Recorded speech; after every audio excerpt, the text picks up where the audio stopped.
السلام عليكم ورحمة الله وبركاته. صباح ونكسن اسمه جراش واركيسا almost البابكي وكانو you can see it بس كان أورحي جرتا frame door, the bracket, the ceiling حالها dhinaca kale arko si loo dhisay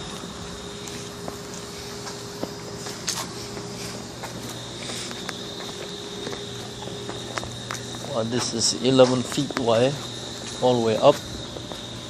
So good, 11 feet, that's enough, tall enough building oo gaari lagu xareeyo.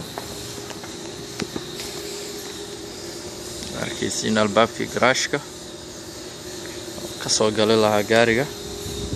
Meeshaan waxaa loogu talgalay 6 gaari in soo galmo.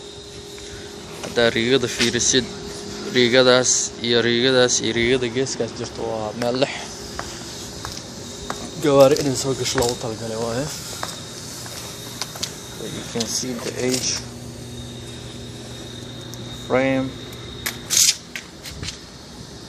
You see hold that side, the big door.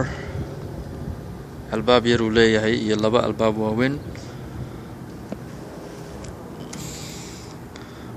dhulka hadaa fiirisid riigadiisa waa 3 riigo, 2 gaari hore gala, 2 gaari gadaal, 6 gaari garaash waa meeshan. 6 gaari inay galaan loogu talgalay. high ceilingkiisa roofku waa dheer yahay, alaabtiisa weli waa socotaa iyo constructionkii alwaaxyadii wixii ka dhiman waa kuwan oo la dhamaystirayaa insha Allah by weekend gudihiisa oo la dhamaynaya. Darabtiin more explanation need to sit around. So inaan ku saabsan waa link xag iyo xag hoos